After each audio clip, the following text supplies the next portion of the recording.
तो नमस्कार बच्चों, कैसे हैं? स्वागत करता हूं सभी को अपने YouTube चैनल में। तो बच्चों, आज के इस क्लास में हम लोग क्लास 10th का वास्तविक संख्या जो आपके एनसीईआरटी बुक से एक्सरसाइज 1.1 का कुछ क्वेश्चंस को हम लोग आज के इस वीडियो हम लोग सॉल्व करने वाले हैं। और जितने भी क्वेश्चंस आप लोगों को कराए जाएंगे काफ़ी अच्छी तरह से समझ में आ जाएंगे, है ना। इतनी हमारी गारंटी है कि आप लोगों को काफ़ी अच्छी तरह से समझ में आ ही जाएगा। तो चलिए स्टार्ट करते हैं आज के शानदार क्लास को। तो बच्चों, मेरे पास ये जो है देख सकते हैं, ये हमारा क्या है, एनसीईआरटी का बुक जो न्यू पैटर्न के आधार पर है हमारा, है ना। तो इसी बुक का जो है हम चैप्टर नंबर 1 जो है वास्तविक संख्या, उसके एक्सरसाइज 1.1 को सॉल्व करने वाले हैं। तो फर्स्ट क्वेश्चन क्या कहता है, कह रहा है कि निम्नलिखित संख्याओं का एचसीएफ ज्ञात करने के लिए यूक्लिड विभाजन एल्गोरिथम का प्रयोग कीजिए। ओके, तो फर्स्ट क्वेश्चन हमारा 135 और 225। तो यहाँ पर हम इसे लिख लेते हैं 135 और 225। फर्स्ट क्वेश्चन क्या है हमारा कि 135 और 225, ठीक है। तो क्या करना है हमें कि इसका एचसीएफ ज्ञात करना है, और किस विधि से, यूक्लिड विभाजन एल्गोरिथम का प्रयोग से। तो जब भी आपको यूक्लिड विभाजन एल्गोरिथम के प्रयोग से अगर मौसा ज्ञात करने को कहे, तो आपको करना क्या है, सबसे पहले आपको इसे जो है ना भाग विधि के माध्यम से इसका मौसा हम निकाल लेंगे, ठीक है। भाग विधि से करना है, ठीक है। तो सबसे पहले आप यहाँ चेक कर लीजिए कि 135 और 225 में कौन बड़ा है। बड़ा कौन है हमारा, 225 बड़ा है। तो आप इसको इस तरफ घुमा सकते हैं ना, इसको तो घुमा सकते हैं, इसमें तो कोई दिक्कत नहीं होनी चाहिए। यानी जो बड़ा है उसके तरफ घुमा दीजिए, और जो छोटा है ना, जो अंक छोटा है उससे आपको इसमें क्या करना है ना, भाग कर लेना है। तो चलिए हम इसको भाग करते हैं। जैसे कि हमने 135 और 225 को भाग करना है, ठीक है। अब बताइए कि आप इसको कितने मरतबे लगा सकते हैं, कितने से लगा सकते हैं, एक से, है ना। एक से लगाते हैं तो हमारा आ जाता है 135 से कम 135। इसको आप सब्ट्रैक्ट कर लीजिए, घटा लीजिए। 5 में से 5 गया तो कितना होगा, 0। और 12 में से 3 गया तो कितना हो जाएगा, 9। क्योंकि 2 में से 3 नहीं घटेगा तो क्या, इससे हम तो एकदम पहचान लेंगे। तो कितना हो जाएगा, 12 में से 3 गया तो 9, ये कितना बच गया, एक। एक में से गया तो कट। जितना आपको शेषफल बचेगा ना, जब तक हमें शेषफल 0 ना आ जाए तब तक हमें छोड़ना नहीं। क्योंकि मौसम में जो होता है, जब शेषफल हमारा 0 आता है तभी वहां पर जाकर हमारा मौसम निकलता है, ठीक है। तो यहाँ पे शेषफल हमारा अभी 90 ही आया है। तो क्या करेंगे अब हम इसमें, इस 90 से आपको फिर जितना से हमने पहले भाग दिया था उसको आपको नीचे लेकर आना है, ठीक है। पुनः आप भाग की क्रिया चालू करेंगे।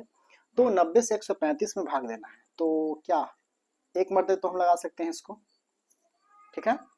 अब इसको घटा लीजिए तो कितना हो जाएगा, 5। और ये 13 में से लगा तो कितना हो गया, 4। अभी भी शेषफल हमारा 0 नहीं आया है ना। तो पुनः आपको 45 से इस 90 को भाग देना है, ठीक है। तो कितना से लग जाएगा, 45 दूना 90। तो आप देख सकते हैं कि ये हमारा यहाँ पे शेषफल कितना आ गया, 0 आ गया। यहाँ पे शेषफल 0 आ गया तो आंसर हमारा 45 हो जाएगा। यानी कि 135 और 225 का मौसम जो हमारा दोस्तों सही है कि 45 हो जाएगा।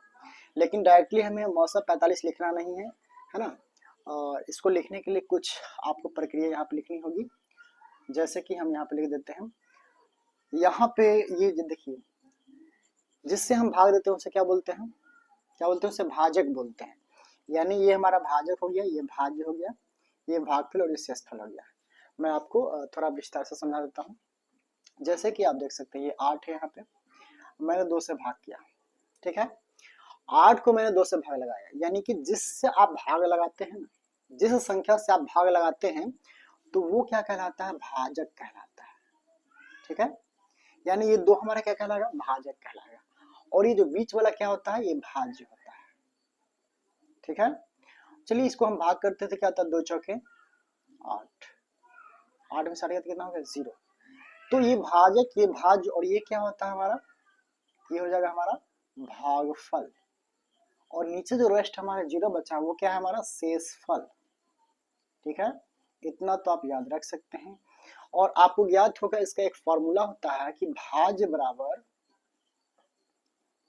भाजक गुणे भागफल प्लस शेष, है ना। ये क्या होता है, एक फॉर्मूला होता है ना। भाज्य बराबर भाजक गुणे भागफल प्लस शेष। यदि आप जो भी वैल्यू इसमें है ना उसके जगह पर यदि आप रखते हैं तो क्या ये इक्वल आता है, चेक कर लेते हैं। आइए, भाज्य की जगह पर हमने यहाँ पे 8 रख दिया और भाजक की जगह पर 2 रख दिया और भागफल हमारा क्या है 4 और शेषफल कितना है 0। यदि आप इसको आगे बढ़ाते हैं तो क्या मिलता है, आइए देखते हैं। 2 चौके 8 प्लस 0 तो 8 इक्वल टू 8, यानी ये हमारा क्या है इक्वल आ गया, ठीक है ना। यानी कि ये हमारा क्या फॉर्मूला जो है एकदम करेक्ट है और हमने जिसे इसे जो भाग दिया है वो भी हमारा एकदम करेक्ट है, ठीक है। तो इसी प्रकार से हमें जो है ना, यानी कि जो मौसा निकाले है ना, इसी फॉर्मूला पे हमें क्या करना है, सजा देना है। सजाने के बाद फिर लास्ट में जो है उसका आंसर मौसा जो भी होगा उसको लिख देना है। तो मैं इसे डिलीट कर देता हूँ, यानी कि मिटा देता हूँ, ठीक है। हम इसे कुछ इस प्रकार से लिखते हैं, यानी यहाँ पे हमारा बीच वाला क्या है, भाज्य है ना। तो यहाँ पे एक बार हम फॉर्मूला लिख लेते हैं, भाज्य बराबर भाजक गुणे भागफल प्लस शेष, ठीक है ना, ये लिख दिया हमने। तो यहाँ भाज्य कितना है 225, ठीक है। तो यहाँ पे हमने लिख दिया 225 और भाजक कितना है 135 और भागफल कितना है 1 और शेषफल कितना है 90, है ना 90। यानी कि जब जब हमने 135 से 225 में भाग दिया था तो यहाँ पे 0, यानी शेषफल 0 नहीं आया था, अर्थात वहां पे मौसा नहीं निकला था। तो यहाँ पे हम लिख सकते हैं कि r is not equal to 0। r का मतलब यहाँ हो गया रिमाइंडर, यानी शेषफल हमारे 0 नहीं आया है, यहाँ पर शेषफल 0 आया ही नहीं है तो मौसा कैसे निकले। इसलिए हमने यहाँ पर थोड़ा सा कुछ दर्शा दिया है ताकि पता चले कि क्या है ना, यहाँ पे 0 नहीं आया इसलिए यहाँ पे मौसा नहीं निकला है। तो यहाँ पे लिखना है ना, थोड़ा लिख देते हैं तो कुछ और ज्यादा अच्छा रहेगा, ठीक है ना। तो आइए अब फिर उसके बाद हमने फिर से भाग दिया है कितना में, 135 में हमने 90 से भाग दिया है। तो यहाँ पर देखिए, यहाँ पर 225 भाज्य था, अब यहाँ पे 135 क्या हो जाएगा, भाज्य हो जाएगा। तो चलिए भाज्य की जगह पर हम यहाँ पे लिख लेते हैं 135। अब भाज्य कितना हो जाएगा 90, 90 होगा ना, 90 गुने 1 प्लस शेषफल कितना हो गया यहाँ पर 45, तो यहाँ 45। तो आप देख सकते हैं कि यहाँ भी हमारा शेषफल 0 नहीं आया है, यानी कि यहाँ भी r is not equal to 0, ठीक है। फिर से आगे की प्रक्रिया हम जारी रखेंगे। अब यहाँ पे भाज्य हमारा कितना है 90 इज इक्वल टू, है ना, यानी कि भाजक गुणे भागफल यानी 45 गुणे 2 प्लस शेषफल क्या है 0। आप देख सकते हैं कि r बराबर 0 हमारा यहाँ पर आ चुका है। तो जहां पर आपको शेषफल 0 आएगा वहीं पे आपका जो भाज्य होगा यानी कि भाजक, वही हमारा मौसा कहलाएगा, ठीक है। तो यहाँ पे हमें थोड़ा कुछ लिख देना है कुछ कथन में, यानी कि यहाँ लिखेंगे,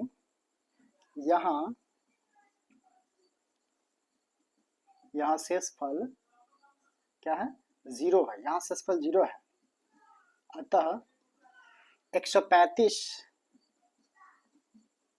और 225 का मौसा यानी कि HCF है ना, यानी कि 135 225 का मौसा कितना हो जाएगा 45 होगा, ठीक है। यही हमारा आंसर होगा, ठीक है। तो आई होप कि आप लोगों के क्वेश्चंस काफी अच्छी तरह से समझ में आ गए होंगे। इसके नेक्स्ट क्वेश्चन जो है क्वेश्चन नंबर 2 आपको इसी टाइप से बनाना है और इसके आंसर भी काफी अच्छी तरह से निकल जाएगा।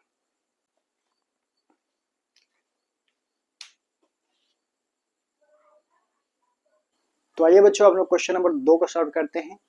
देख सकते हैं कि हमने यहाँ लिखा है कि 196 और 38,220, यानी कि इसका एचसीएफ हमें ज्ञात करना है। जैसा कि हमने इससे पहला क्वेश्चन बनाया था उसी टाइप से आपको इससे भी सॉल्व करना है। तो 196 और 38,220 में कौन बड़ा है, ये बड़ा है ना। तो आपको 196 से भाग देना है 38,220 में।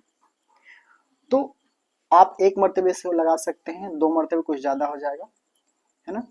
यानी 196 घटाने के बाद क्या मिलता है यहाँ पे, 12 में से गया तो 6 कितना बचा 7, इससे 5 तो 17 में से गया तो 8 और ये कितना बच गया 2, 2 में से गया तो 1, 186। ओके, अब यहाँ पर 1 2 हम यहाँ पे उतार लेते हैं। 196 में अब यदि 5 से गुना करते हैं तो 5 छक 30 हाथ में 3 है ना, 5 में 45 3 48 के 8 हाथ में 4 980 होता है, यानी 1862 या उससे कम लाना है। यदि हम 9 से मल्टीप्लाई करते हैं तो क्या प्राप्त होता है? 9 छक 54 के 4 हाथ में 5, 9 में 81 5, 86 के 6 हाथ में 8, 9 का 9 8, 17 1764 हम लगा सकते हैं यहाँ पे, यानी 9 से हम लगा लेते हैं यहाँ पे 1764। 12 में 4 गया तो 8, कितना बचे 5, 15 में 6 गया तो 9, ये कितना बचे 7, 7 में 7 गया तो कट कट कट, ठीक है। अब यहाँ पे क्या आ जाएगा हमारा, 0 आ जाएगा।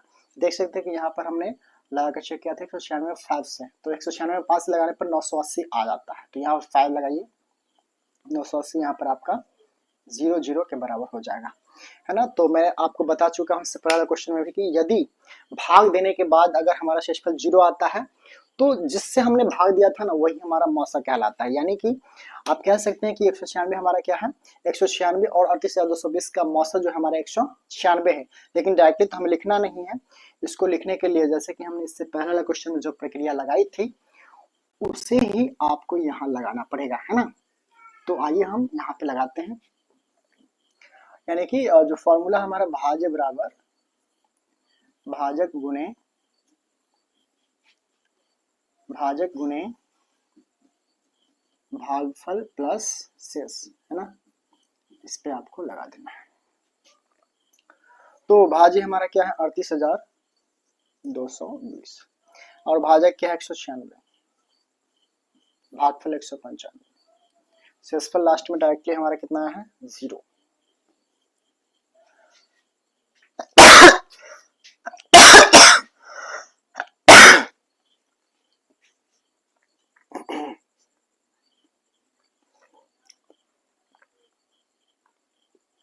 यानी शेषफल हमारे यहाँ पे 0 आ गया है, तो यहाँ लिख सकते हैं कि r इज इक्वल टू 0।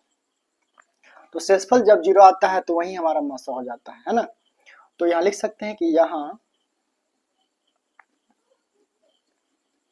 शेषफल 0 है, अतः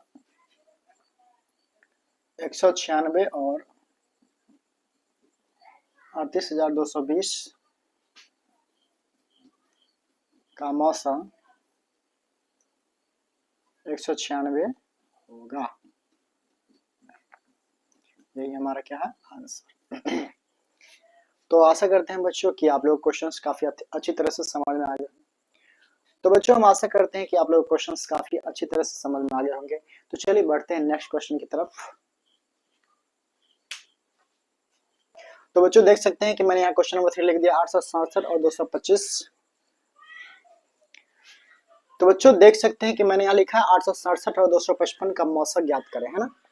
तो यहाँ पे हमें इसका मौसा ज्ञात करना है, जैसे कि हमने इससे पहले 2 क्वेश्चन बनाया उसी टाइप से इसका ही मौसा ज्ञात करना है।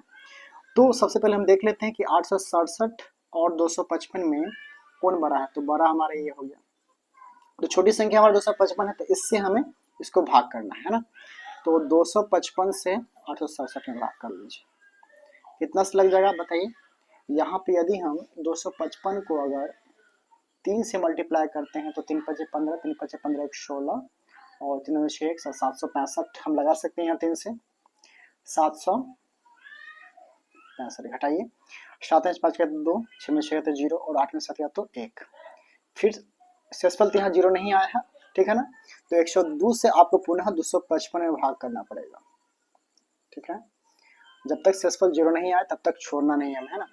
तो 102 से आप 255 में भाग करिए, तो चलिए 102 में हम 2 से गुना करते हैं तो कितना 2 दूनी 4, 2 0 2 कम 204, है ना। तो ये हम लगा सकते हैं, 3 से कुछ ज़्यादा हो जाएगा तो आप 2 से लगा लीजिए 204। 5 में 4 गया तो कितना होगा 1 और 5 में 0 गया तो 5 और 1 कट।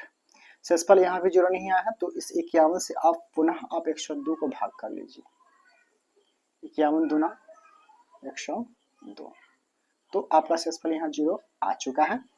तो 51 हमारा क्या होगा आंसर होगा, लेकिन ऐसे तो लिखना नहीं है, ये बात मैंने आपको पहले ही बता दिया है। लिखना कैसे है आइए देख लेते हैं। भाज्य बराबर भाजक गुणे भागफल प्लस शेष, है ना। शेषफल या शेष लिखिए कोई दिक्कत नहीं है। तो यहाँ पे हमारा भाज्य क्या है ना। फर्स्ट स्टेप में जो भाज्य हमारा वो 867 है और भाजक कितना था 255 था। भागफल कितना है, भागफल 3 है और शेषफल कितना है 102। शेषफल हमारे यहाँ पे 0 नहीं आया है, इसलिए लिख देते हैं r is not equal to 0। चलो सेकेंड स्टेप में जो भाज्य हमारा 255 है और भाज्य कितना है 102 गुने भागफल 2 प्लस शेषफल 51। शेषफल हमारा 0 नहीं आया है, इज नॉट इक्वल टू 0। चलिए थर्ड स्टेप में जो हमारा वो क्या है भाज्य 102 बराबर भाजक 91 गुने भागफल 2 है ना शेषफल 0। तो यहाँ पे r इज इक्वल टू 0 हम लिख सकते हैं। तो हमारा यानी कि मौसा निकालने के लिए शेषफल 0 लाना था, यहाँ पे शेषफल 0 है ना, यानी शेषफल 0 के बराबर आ चुका है, अर्थात हमारा मौसा क्या होगा यहाँ पे 51 होगा। क्या होगा 51 होगा। तो हमें यहाँ लिखना होगा कि अतः यहाँ मौसा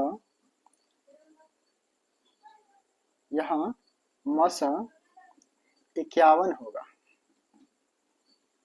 यहाँ मौसा 51 होगा क्योंकि शेषफल